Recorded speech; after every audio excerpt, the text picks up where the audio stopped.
보겠습니다. 데살로니가 전서 2장 13절과 14절입니다. 함께 읽겠습니다. 이러므로 우리가 하나님께 끊임없이 감사함은 너희가 우리에게 들은 바 하나님의 말씀을 받을 때에 사람의 말로 받지 아니하고 하나님의 말씀으로 받음이니 진실로 그러하도다.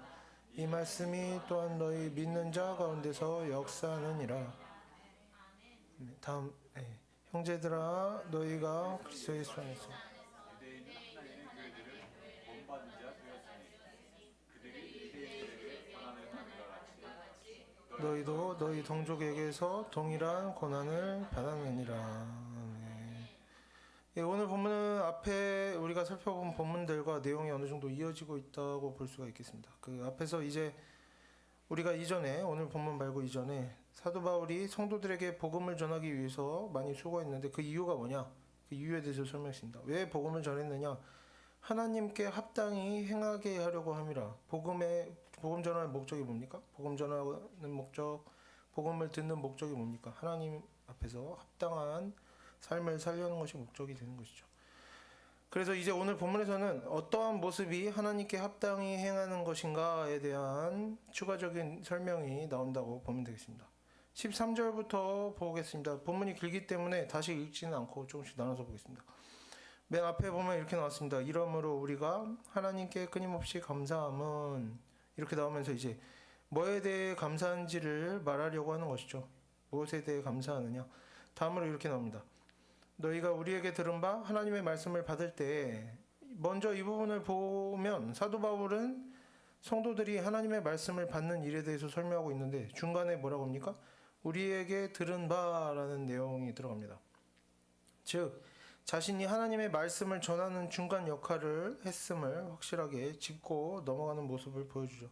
우리가 여기서 이런 내용을 좀 확인하고 기억했으면 좋겠습니다. 지금 데살로니가 전서에서 사도 바울은 그냥 복음이라고 하지 않고 하나님의 복음이라고 했고 하나님의 증인 되심을 말했습니다.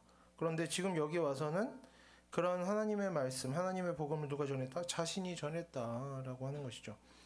하나님의 말씀은 어떻게 전해진다는 겁니까? 이렇게 사람을 통해서 사람의 말로 전해진다는 것입니다. 이러한 일은 구약 때나 신약 때나 지금도 마찬가지죠. 하나님의 말씀은 결국에 하나님께서 직접 주시는 것이고 그리고 사람을 통해서 전해져 오는 것입니다. 하나님의 복음이 사람의 말을 통해 전해진다. 이것이 이제 복음의 기본적인 요소를 할 수가 있겠습니다. 그러나 문제는 뭡니까? 어느 시대마다 어느 시대에나 사람을 통해서 전해지는 하나님의 말씀과 글로 기록된 하나님의 말씀은 가벼이 여겨지는 흐름들이 있었습니다. 사람의 악함 때문이겠죠. 우리가 어떤 것들을 중요하게 여기게 되는 겁니까? 모든 사람의 어떤 본성 같은 거라고 보면 되겠습니다. 신약시대에도 그렇고 지금도 그렇습니다. 우리는 사람을 통해 전해지는 하나님의 말씀과 글로 기록된 하나님의 말씀을 가벼이 여기고 어떤 것들을 더 중요하게 여길 때가 많습니까?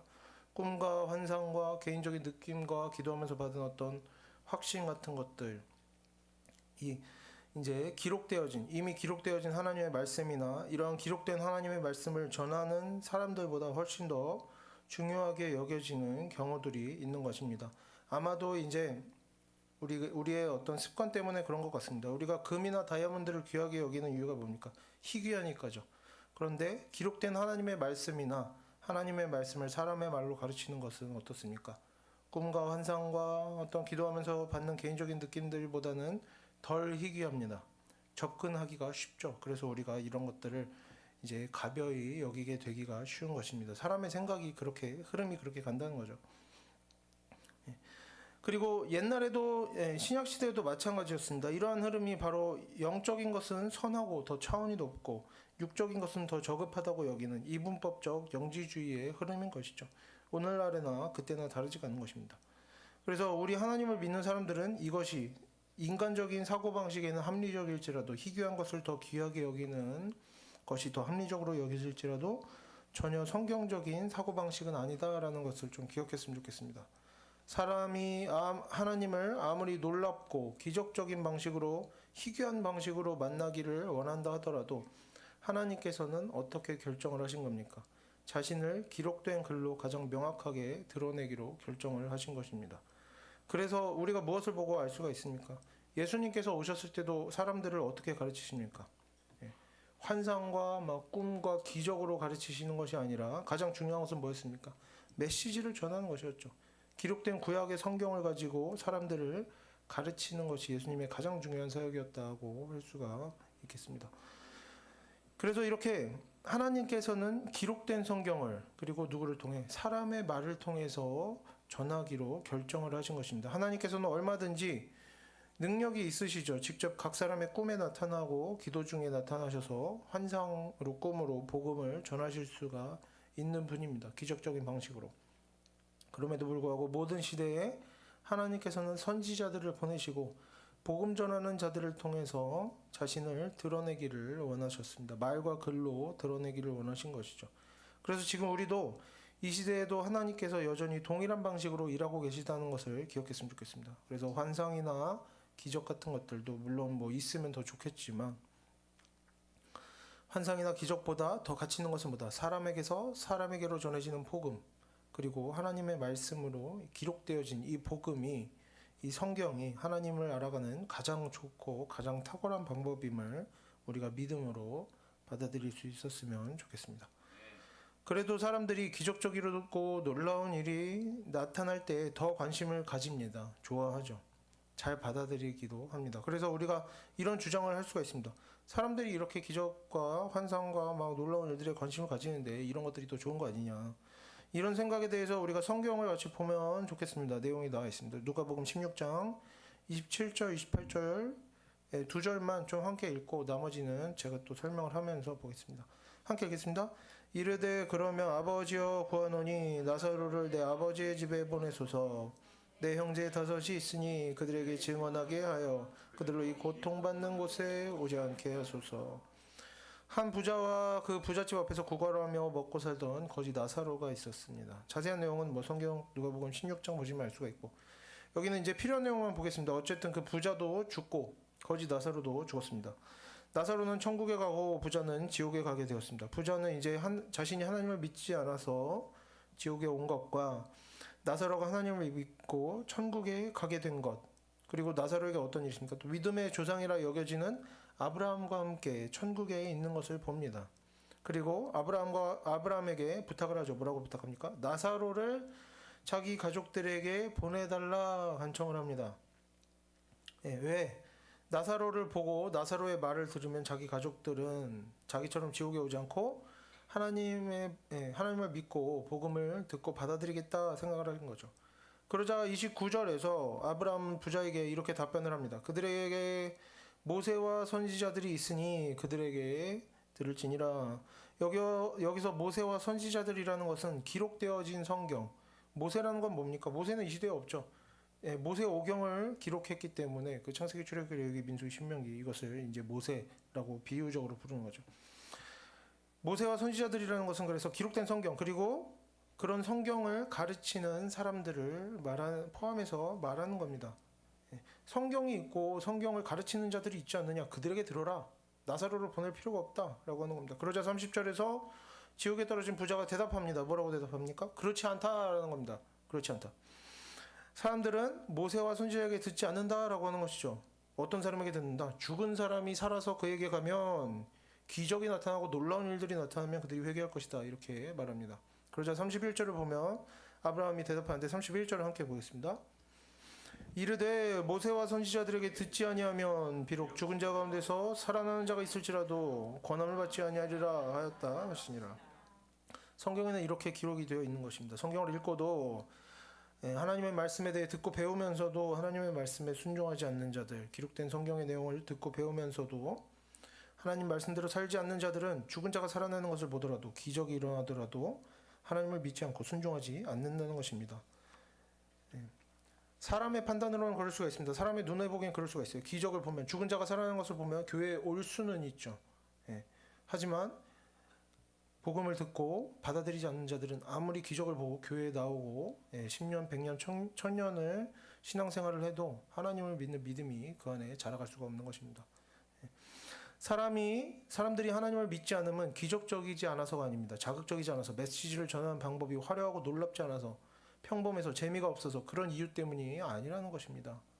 들을 사람은 성경을 통해서 충분히 하나님을 알아가고 선지자들을 통해서 전도하는 사람들을 통해서 충분히 하나님을 알아가고 듣지 않을 사람들은 뭡니까? 죽은 자들이 다시 살아나서 그들에게 복음을 전해도 듣지 않는다. 믿음에 이르지 못한다라는 것입니다. 사람의 눈으로 보기에는 아니던데 이렇게 하면 뭐 교회 몇 번 더 나오던데 이런 거 보여주면 죽은 자가 살아나면 기적이 일어나면 환상이 나타나면 꿈에 나오면 사람들이 보고 믿던데 전도가 되던데 교회에 찾아오던데 사람의 눈으로는 그렇게 보이고 그런 생각들을 할 수가 있습니다. 하지만 우리가 너무나 잘 알고 있는 사실 뭡니까? 교회에 나온다고 다 하나님을 믿고 구원받는 것이 아닙니다. 하나님께서 우리에게 가르쳐 주시는 성경에 기록된 진리의 내용이 그렇지 않음을 분명하게 우리에게 이야기하고 있죠. 그렇기 때문에 아무리 하나님의 말씀을 전해도 듣지 않다가 기적을 보고 꿈을 보고 환상을 보고 교회에 나왔다. 그런 사람에게 구원이 있기를 기대하면 좋겠지만 그렇기가 어렵다는 것이죠. 그래서 결국에 아무리 죽은 자가 살아나고 병이 고쳐지고 좋은 일이 생겨도 그 모든 일이 기적들이 하나님의 말씀을 알아가는 일로 하나님의 말씀을 듣고 믿는 일로 하나님의 말씀을 하나하나 배워가는 일로 이어지지 않는다면 거기에는 어떠다 믿음도 없다 구원도 없다라는 것입니다. 그래서 우리가 이제는 자꾸만 이제 기록된 하나님의 말씀보다 더 나은 것을 찾는 사람을 통해서 전해지는 사람의 생각과 경험이나 뭐 기적적인 것이나 그런 것들 하나님의 복음보다 더 나은 것을 찾으려고 하는 기적적인 것들을 쫓아다니면서 거기에 어떤 구원이 있을 것이라고 기대하는 우리가 이제는 이런 태도들을 좀 버렸으면 좋겠습니다. 그런 것들이 희귀하고 놀랍고 새로운 것은 맞지만 거기에 구원이 있지는 않은 것입니다. 그래서 우리가 이런 태도들을 버리고 우리가 보기에는 너무나 평범하고 너무나 접근하기 쉬워서 가벼이 여겨지고 하찮아 보일지라도 그럼에도 우리가 하나님께서 정하신 질서대로 사람의 말을 통해서 전해지는 이 기록된 하나님의 말씀에 힘과 능력이 있음을 믿어야 하겠습니다. 그래서 우리가 하나님 말씀에만 구원이 있음을 믿고 하나님의 말씀에만 능력이 있음을 믿고 이제 하나님의 말씀을 듣고 배우고 순종하기를 애쓰는 거기에 집중할 수 있는 그런 성도들이 되기를 바랍니다. 우리가 이제 다시 한번 13절을 좀 함께 읽어보도록 하겠습니다. 이러므로 우리가 하나님께 끊임없이 감사함은 너희가 우리에게 들은 바 하나님의 말씀을 받을 때 사람의 말로 받지 아니하고 하나님의 말씀으로 받음이니 진실로 그러하도다. 이 말씀이 또한 너희 믿는 자 가운데서 역사하느니라. 그래서 이제 사도 바울을 통해서 하나님의 말씀이 전해지는데 성도들이 그런 하나님의 말씀을 받을 때 어떻게 했다? 다음으로 보면 어떻습니까? 사람의 말로 받지 아니하고 하나님의 말씀으로 받았다라고 나옵니다. 사도 바울이 사람의 말을 하나님의 말씀이 되도록 잘 전한 것이 아니라는 겁니다. 여기서는 성도의 태도가 중요하다고 말하고 있는 것이죠. 성도들이 사람의 입에서 나오는 사도 바울의 입에서 나오는 그 말을 들으면서도 그것을 어떻게 했다? 사람의 말로 받지 아니하고 하나님의 말씀으로 받는 그런 태도를 보였다고 하는 것입니다. 여기서 먼저 주의해야 할 것은 누군가가 성경을 가르친다고 누가 가르치느냐 그 가르치는 내용이 어떠냐에 상관없이 그것을 다 하나님의 말씀으로 받아야 한다는 것은 아닙니다. 성경에서 계속해서 거짓 선지자들에 대한 내용이 반복해서 나오고 디모데 전서에서만 봐도 어떻습니까? 우리가 이제 가까이 본 디모데 전서에서만 봐도 성경을 가르치는 사람들이 문제가 있다고 이제 에베소 교회에 문제가 있다고 다루고 있었기 때문에 성도라고 해서 아무거나 다 하나님의 말씀으로 받아야 한다고 하는 그런 말은 아닙니다. 마태복음 그리고 우리가 마태복음 15장을 13절과 14절 두 절을 좀 제가 읽어보겠습니다. 예수께서 대답하여 이르시되 심은 것마다 내 하늘 아버지께서 심으시지 않은 것은 뽑힐 것이니 그냥 두라. 그들은 맹인이 되어 맹인을 인도하는 자로다. 만일 맹인이 맹인을 인도하면 둘이 다 구덩이에 빠지리라 하시니. 이렇게 예수님께서 하시는 말씀을 보면 중요한 건 뭡니까? 인도하는 자만 잘못된 복음을 전하는 자만 구덩이에 빠지는 것이 아니라 그것을 따라가는 자들도 함께 구덩이에 빠진다고 하는 것입니다. 그렇기 때문에 가르치는 사람도 자신이 가르치는 내용이 올바른가를 조심하고 살피고 잘 준비하겠지만 듣고 배우는 사람들도 마찬가지입니다. 잘 분별하려고 애쓰고 지혜가 부족하면 기도함으로 하나님께 의지하면서 내가 무엇을 듣고 배우고 있는가를 잘 분별하면서 신앙생활을 하도록 해야 하겠습니다. 다만 이제 여기서는 그런 말은 하지 않고 뭐라고 합니까? 성도들이 사도 바울의 가르침을 하나님의 말씀으로 받았다고 이제 칭찬합니다. 단순하게 칭찬하는데 왜 그렇습니까? 이미 설명을 했기 때문이죠. 데살로니가 2장, 데살로니가전서 2장 앞부분에서 어떤 얘기가 나옵니까? 사도 바울이 자신이 사람의 말을 전하는 것이 아니다. 하나님의 복음을 전한다라고 여러 번 반복해서 이 표현을 쓰면서 강조했기 때문에 이제 이런 것에 대해 주의시킬 필요가 없는 거죠. 먼저 사도 바울 자신이 어떻게 한 겁니까? 자기의 경험, 자기의 지식을 전한 게 아니라 하나님의 말씀을 그대로 전했고, 또 이렇게 사도 바울을 통해서 정확하게 하나님의 말씀이 이미 전해졌는데 성도들이 어떻게 했다? 그것을 사람의 말로 받지 않고 하나님의 말씀으로 받았다. 그래서 사도 바울도 이러한 맥락 안에서 성도들의 올바른 태도를 칭찬하고 있다고 보면 되겠습니다. 그래서 태도가 중요하다는 것이죠. 우리도 정말 성경을 읽을 때나 성경에 대해서 듣고 배울 때는 이것이 그저 사람의 글로, 사람의 말로 누구나 할 수 있고 들을 수 있는 그런 말이라고 여기지 않고 하나님의 말씀으로 읽고 듣고 배우고 그것을 하나님의 말씀에 순종하는 마음으로 살아내려고 하는 그런 태도가 우리에게 있어야 하겠습니다. 그래서 이제 계속해서 보면 어떻게 하는 것이 사람의 말로 받지 않고 하나님의 말씀으로 받는 것인가, 그 내용이 13절 마지막 부분에 나옵니다. 우리가 어떻게 해야 하나님의 말씀을 정말 하나님의 말씀으로 받는다고 칭찬받는 자가 되겠는가? 뭐라고 나옵니까? 이 말씀이 또한 너희 믿는 자 가운데 역사하느니라, 이렇게 나옵니다. 사도 바울은 어떻게 성도들이 자신의 가르침을 하나님의 말씀으로 받는다는 것을 확인하고 칭찬할 수가 있었느냐? 하나님의 말씀이 성도들 가운데 역사함을 보았다는 것이죠. 지금 13절을 보면 하나님의 말씀을 받는다고 할 때 이 받다라는 동사는 시제가 과거형으로 되어 있습니다. 즉 하나님의 말씀을 받았다는 것은 이전에 듣고 배워서 이제 알고 있는 그런 상태를 말하는 것이죠. 그 다음으로 믿는 자 가운데서 역사한다라고 할 때 이 역사함이라는 동사는 현재형입니다. 이제 사도 바울이 편지를 썼을 때에는 사도 바울이 성도들에게 성경을 가르치고 나서 한참 지난 시간인데도 이 역사한다라는 동사는 뭐다? 현재형이다. 무슨 얘기입니까? 어떤 성도가 과거에 하나님의 말씀을 듣고 그것을 하나님의 말씀으로 받았습니다. 그래서 그것이 하나님의 말씀이 성도의 삶에 역사한다라는 것은 뭡니까? 과거에 읽고 듣고 배워서 알게 된 하나님의 말씀이 현재 성도의 삶에서 계속해서 실제로 나타나고 있다는 것이죠. 뭘로? 순종함으로 나타나고 있다는 겁니다. 어떤 기적이 나타난다 이런 게 아니라 순종함으로 나타나고 있다. 지금 그런 얘기들이 계속해서 나오죠. 데살로니가 전서를 보면 성도들이 어떻다. 모범을 보이고 있다. 막 이런 얘기들이 나왔으니까요. 그리고 지금 본문을 보면 사도 바울은 하나님의 말씀이 역사하는데 어떤 사람에게 역사하느냐? 믿는 자 가운데서 역사한다라고 말합니다. 즉 지난 과거에 어제 하루든지 지난 1년 동안이든지 10년이든 20년이든 하나님의 말씀을 아무리 많이 읽고 듣고 배워왔어도 하나님의 말씀은 누구에게? 하나님을 믿는 자 가운데에서만이 지금 오늘 현재 계속해서 역사함으로 나타나게 된다는 것이죠. 반대로 얘기하면 뭡니까? 하나님의 말씀에 순종하는 그러한 모습들이 지금 인생에 실제로 나타나지 않는다라는 것은, 그 인생에서 하나님의 말씀이 힘이 없다, 능력이 없다라는 것은 그 사람이 성경을 수백 번 읽고 설교를 수천 번을 들었어도 여전히 믿음이 없다는 것을 말해주는 증거가 될 수 있다는 겁니다. 왜? 하나님의 말씀은 믿는 자에게 역사함으로 나타나는 것이기 때문이죠. 성경은 하나님의 말씀이 중요하다고 말합니다. 그리고 우리 성도들도 그렇게 말하죠. 하나님의 말씀이 중요하지, 복음이 중요하지 말합니다. 누가 강제해서가 아니라 우리 스스로 또 듣고 배운 대로 하나님의 말씀이 중요하다고 말합니다. 하지만 우리가 성경을 여러 번 읽고 설교를 여러 번 듣는 것이 우리의 인생의 문제들을 해결해주고 우리의 영혼을 구원해 줄 것이라고 생각해서는 안 되겠습니다. 성경에서 말하는 하나님의 말씀이 중요하다라는 것은 이런 의미가 아닙니다. 하나님의 말씀을 가까이 하면 막 문제가 해결되고 뭐가 저절로 된다, 이런 것이 아니라는 겁니다. 아무리 좋은 땅에서 깨끗하고 좋은 물과 양분을 주어도 나무가 자라지 않고 열매를 맺지 못하면 그 모든 것이 쓸모가 없는 것들일 뿐입니다. 성경에서도 계속해서 이야기합니다. 뭘 얘기합니까? 열매가 얼마나 중요한지를 이야기하는 것이죠. 거짓 선지자의 특징이 뭡니까? 열매가 없는 것.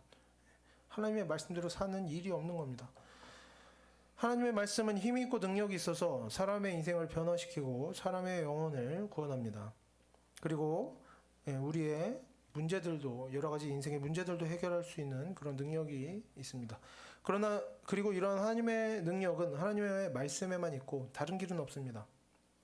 우리는 계속해서 하나님의 말씀을 듣고 배우는 데에 이제 애써야 하는 것이죠. 하지만 오늘 내가 하나님의 말씀대로 살아가고 있지 못하다면 우리의 인생에 계속해서 하나님의 말씀의 역사하심이 나타나지 못하고 있다면 우리가 이전까지 성경을 수백 번 읽고 설교를 수천 번 들었어도 결국에는 그것이 뭡니까? 열매를 맺지 못하고 있는 것입니다. 쓸모가 없게 되어져 버렸다는 것이죠. 그래서 지금 13절에서 사도 바울이 성도들을 칭찬하듯이 우리도 오늘도 내일도 매일매일 우리의 인생을 하나님의 말씀에 순종함으로 살아내고 우리의 인생에 하나님의 역사심이 나타나도록 살아내는 그런 우리가 성도들이 되기를 바랍니다. 그리고 그렇게 말하고 행동하는 모든 일에서 하나님의 말씀에 순종하는 모습이 계속해서 나타나는 모든 성도들의 인생에는 반드시 모든 문제들이 해결되어지고 그 영혼이 구원에 이르는 그런 하나님의 인도하심이 반드시 나타나게 될 것이라고 믿습니다. 그러면 이제 사도 바울이 지금 데살로니가 교회 성도들에게 하나님의 말씀이 역사하고 있다라고 말하는데 구체적으로 어떤 일들이 있었길래 이런 말을 하는가? 이 내용이 다음 14절에 나옵니다. 14절을 한 번 더 함께 읽어보겠습니다. 형제들아 너희가 그리스도 예수 안에서 유대에 있는 하나님의 교회들을 본받은 자 되었으니 그들이 유대인들에게 고난을 받은 것 같이 너희도 너희 동족에게서 동일한 고난을 받았느니라. 지금 이 14절 본문은 헬러어로 보면 왜냐하면이라는 말로 시작합니다. 그래서 13절 마지막 부분과 연결시켜 보면 이렇게 됩니다. 이 말씀이 너희 믿는 자 가운데 역사하고 있다. 왜냐하면 너희들이 고난을 잘 감당하고 있기 때문이다. 전체적으로 이런 내용으로 보시면 되겠습니다. 이제 말과 행동으로 하나님의 말씀에 순종하는 모습들이 나타나는 것을 말씀이 역사한다고 하는 것인데 이제 조금 여기선 범위를 좁히는 것이죠. 특히 어떤 행동들을 말하는 겁니까? 고난을 잘 감당하고 있는 것을 특징 짓는 것이죠. 그럼 물론 이제 고난을 감당하는 것만 하나님의 말씀의 역사하심이라고 할 필요는 없고 우리가 선을 행하고 하나님의 말씀대로 사는 모든 일들을 다 포함시켜도 좋겠습니다.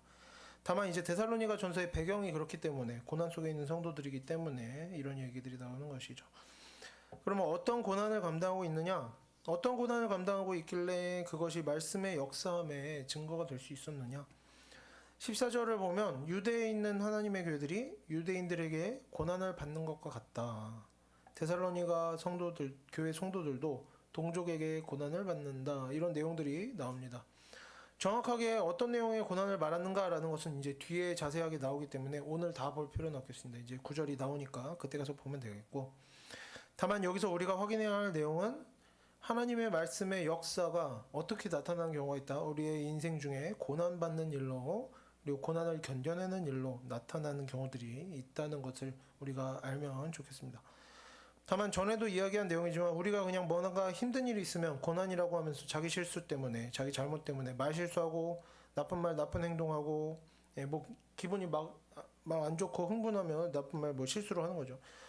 그렇거나 제때 해야 할 일을 성실하게 하지 않았거나 약속을 지키지 않아서 기억해야 할 것을 잊어버려서 뭐 이런 일들 때문에 또 악한 마음으로 우리가 다른 사람에게 자랑하고 거짓말하고 화내고 조롱하고 모욕하는 말을 해서 관계가 틀어지고 하고 싶은 일이 진행이 안 되고 이런 어려움들을 나에게 고난이 찾아왔다. 내 믿음이 시험받는다. 의인에게 고난이 찾아온다. 이런 식으로 생각해서는 안 될 것입니다.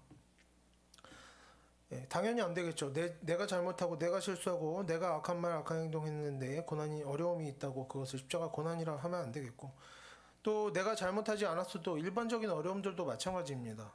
우리가 너무나 많은 것들을 이 고난에 포함시키지는 않았으면 좋겠습니다. 우리가 꼭 죄짓지 않고 살아도 먹고 사는 일이 힘들 수 있습니다.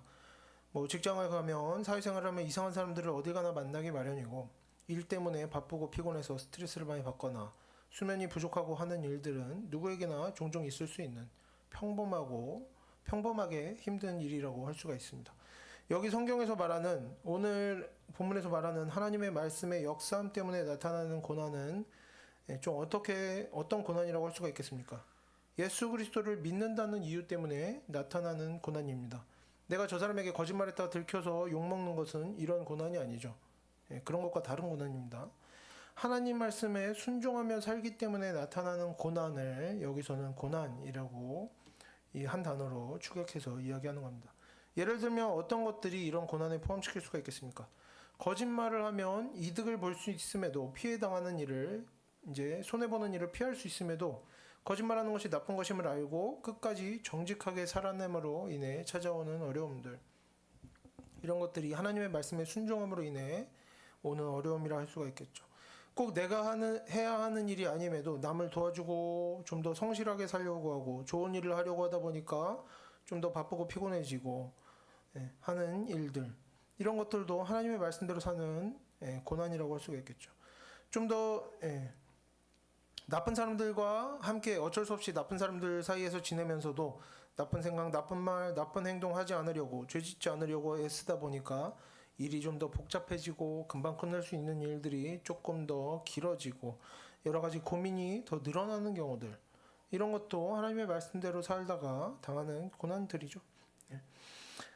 하나님의 말씀대로 살려고 하다 보니까 일이 힘들어지고 관계가 어려워지고 악한 사람들이 시기 질투하고 방해하고 모욕하는 그런 일들, 뭐 구체적인 내용을 하나하나 설명하려면 끝도 없겠지만 어쨌든 이런 일들, 그냥 살다 보면 누구나 당할 수 있는, 믿지 않는 사람도 당할 수 있는 그런 어려운 일들이 아니라, 그리고 사람으로서 뭐 대충 착하게 살려고 하다 보니까 조금 힘드네, 이런 것들이 아니라 구체적으로 성경에 기록된 대로 하나님의 말씀대로 살려고 애쓰다 보니까 생기는 어려움들이 성경에서 말하는 이제 고난이라고 할 수가 있겠습니다.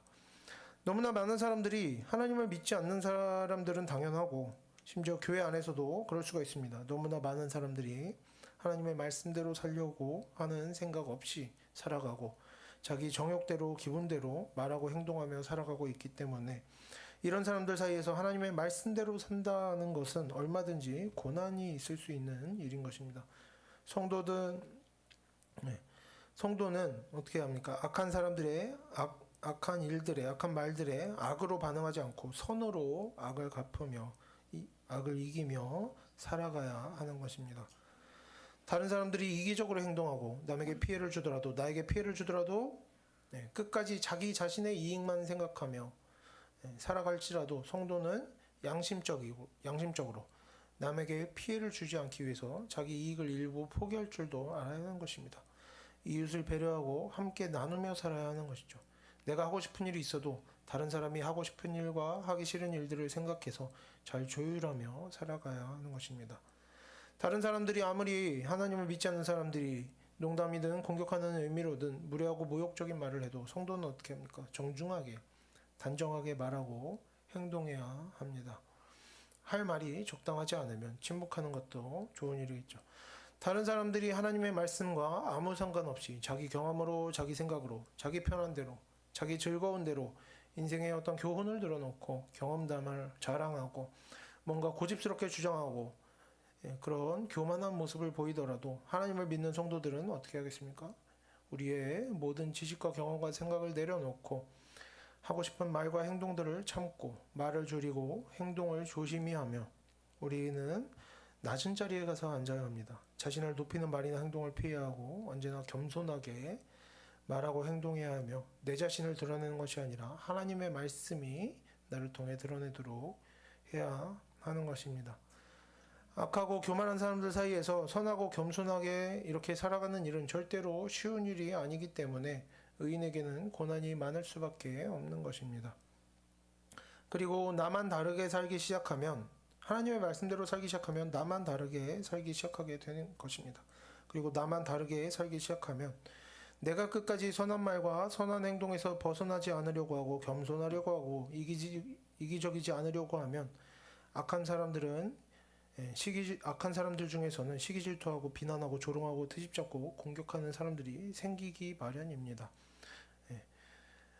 그리고 그런 중에도 끝까지 하나님의 말씀대로 살려고 애쓰다 보면 그렇게 계속해서 어렵고 힘든 일들이 생기고 고민거리가 늘어납니다. 이것이 바로 이제 성도들이 당하는 고난이라 할 수가 있겠습니다. 그래서 이렇게 하나님의 말씀대로 살려고 하는 인생, 하나님의 말씀이 역사하는 인생에는 고난의 끝이 없는 것이고 바로 이런 고난이 계속해서 나타나는 것이 하나님 말씀대로 살고 있다는 증거가 되는 것입니다. 그래서 우리가 이제는 오늘 본문을 보면서 그저 뭔가 힘든 일이 있으면 십자가 고난이네 생각하는 것이 아니라 고난이 있을 때에도 우리가 가장 먼저 생각해야 될 것은 뭡니까? 내가 정말 하나님의 말씀대로 살기를 애쓰고 있는가를 가장 먼저 돌아봐야 할 것입니다. 가장 기본이 되는 것은 당연히 내가 정말 하나님의 말씀을 제대로 알고 있는가의 문제라고 할 수가 있겠습니다. 이런저런 상황에서 하나님의 말씀이 구체적으로 우리에게 요구하는 내용이 무엇인가를 알고 있을 정도로 내가 정말 하나님의 말씀을 잘 듣고 배우기를 애써 왔는가. 그래서 내가 지금 충분한 지식을 가지고 있는가를 우리가 먼저 돌아봐야 하겠죠. 하나님의 말씀을 알아야 하나님의 말씀대로 살 수가 있으니까요. 우리가 어떻습니까? 이렇게 돌아보면 되겠습니다. 내가 지금 내리는 결정들, 어떤 말을 하기로, 어떤 말을 하지 않기로, 어떤 행동을 하기로, 어떤 일을 하지 않기로 결정할 때, 어떤 사건에 대해서 어떤 식으로 대응하기로 마음먹은 내용들이 성경 어디에 어떤 식으로 기록되어 있는가, 그 내용들이 어떠한가를 우리가 구체적으로 떠올릴 수 있어야 하는 것입니다. 혹시나 이런 성경에 대한 지식 없이 그냥 내가 성경 많이 읽고 설교 많이 들었다고, 교회 오래 다녔다고, 신앙생활에 내가 열심히 하고 있다는 이유로 실제 생활에서는 성경 어디에 어떤 내용이 나온다고 하는 그런 지식이 없이 하나님의 말씀을 구체적으로 떠올리고 기준 삼는 일이 없이 내 마음대로 착하게 이렇게 하면 착한 거지 하면서 내 마음대로 성경 구절과 상관없이 내 마음대로 전에도 이야기했었죠. 성경 구절에도 나왔어서 착하게 살려고 애쓴다고 하면서 우리가 그것을 하나님의 말씀대로 산다고 착각하고 있지는 않은가 좀 돌아봐야겠습니다. 이런 면에서 우리가 우리 자신을 돌아보고 내가 성경을 정말 제대로 잘 배우고 있는가, 내게 충분한 성경 지식이 있는가, 믿는 대로 산다, 하나님 말씀대로 산다고 할 만큼 하나님의 말씀을 알고 있는가 스스로 점검을 가장 먼저 해봐야겠습니다. 이런 구체적인 내용, 데살로니가전서에서 특히나 짚고 넘어간 내용이죠. 그냥 복음이 아닌 뭡니까? 하나님의 복음, 하나님의 증인 되심 이런 겁니다. 이런 구체적인 내용들, 성경의 구체적인 내용들과 일치하는 인생을 사는 것이 중요하기 때문에 사도 바울은 자신이 그냥 복음 전하는 것이 아니라 하나님의 복음을 전한다고 하는 것이죠. 오늘 본문을 봐도 뭐라고 나옵니까? 성도들이 착하게 잘 산다, 선한 일을 한다가 아니라 뭡니까? 하나님의 말씀이 믿는 자 가운데서 역사한다라고 나오는 것입니다. 성도들이 어떻게 살고 있다는 겁니까? 하나님의 말씀에 기록된 그대로의 삶을 살아내고 있다라고 하는 것이죠. 그래서 이제 내가 성경을 잘 안다면 그리고 그냥 착하게 좋게 사는 것이 아니라 하나님의 말씀대로 이제 내가 성경에 대한 지식이 있다면 다음으로 중요한 것이 뭡니까? 정말 그 지식 그대로 살아내고 있는지를 돌아봐야 하는 것이죠. 하나님의 말씀에 순종하며 살아야 한다라고 하면 하나님의 말씀을 모르는 사람들은 뭐라고 합니까? 이제 반발을 할 때 대강 착하게 알아서 잘 살면 되는 것 아니냐? 하나님의 말씀이 모든 것을 답변해 주지는 않는다라고 말하기가 쉬운 것이죠. 하지만 방금 말했듯이 계속해서 우리가 살펴보듯이 이것은 당연히 문제가 있는 태도라 할 수가 있는 것입니다. 우리에게도 이런 생각이 떠오른다면 하나님의 말씀은 말해주지 않는 게 많아. 하나님의 말씀은 부족해. 결함이 있어. 라고 생각할 것이 아니라 하나님의 말씀에 대한 충분한 지식을 갖추지 못한 우리가 어떻게 됩니까? 부족한 자기 자신의 모습을 깨닫고 돌아보고 겸손한 마음으로 이제 하나님의 말씀이 이런 걸 말해주지 않아라는 생각이 든다면 나의 부족함을 돌아보고 하나님의 말씀을 더 붙들고 읽고 듣고 배우기를 애써야 하는 것입니다. 하지만 이제 어떤 경우에는 이런 경우도 있습니다. 하나님의 말씀에 순종하며 살아야 한다라고 하면 이제 꼭 알 필요 없어라고 하는 것이 아니라 나도 하나님 말씀을 알지만 어떻다? 이유가 있어서 이런 일은 이런 이유가 있어서 저런 일은 이래서 저래서 하면서 온갖 이유가 있어서 하나님의 말씀 그대로 살 수는 없다. 그렇게 하면 현실적이지 않다. 나는 스스로 알아서 착하게 잘 살고 있다. 성경적이다 라는 표현 많이 쓰죠. 이런 경우들이 있습니다. 성경에 분노하지 말라고 써있지만 뭐라고 합니까? 필요하니까 화를 낸 거야. 성경에 서두르지 말라 조급한 태도를 버리라 하지만 나는 뭡니까? 단정하라 정중하라 하지만 나는 필요해서 서둘렀다. 조급하다. 조급하게 굴 수밖에 없었다. 단정하게 할 수가 없었다. 정중한 태도로 할 수가 없었다 라고 하는 겁니다. 성경에서 자랑하지 말라 하지만 나는 이유가 있어서 자랑하는 말을 한 것이다. 내가 부족해서 그런 것이 아니다. 내가 순종하지 않아서 그런 것이 아니다. 나는 이미 성경적이다. 하나님 말씀대로 살고 있지는 않지만 일치하진 않지만 내가 다 이유가 있어서 알아서 잘하고 있다. 이런 경우에는 이제 하나님의 말씀을 모르는 경우보다 더 안 좋은 경우라고 할 수가 있겠습니다. 이제 이런 경우에는 뭐가 안 좋습니까? 하나님의 말씀을 들어라 말해도 뭐라고 합니까? 듣고 있다 답변하는 것입니다. 하나님의 말씀을 믿어라 라고 하면 믿고 있다 말하겠죠. 하나님의 말씀대로 살아라 말하면 이런 사람은 뭡니까? 나 이미 하나님의 말씀대로 살고 있다 답할 것입니다. 하지만 실제는 어떻습니까? 그러지 않죠. 하나님의 말씀대로 살지도 않고 하나님의 말씀에 능력이 있다고 믿지도 않고 있습니다. 이렇게 되면 이러한 인생들은 계속해서 하나님의 말씀을 읽고 듣고 쓰고 뭐 예배하고 기도하면서도 일상에서는 자기 마음대로 살아가는 일을 반복하게 되는 것입니다. 왜? 이유가 있기 때문에 하나님 말씀대로 살 필요 없다.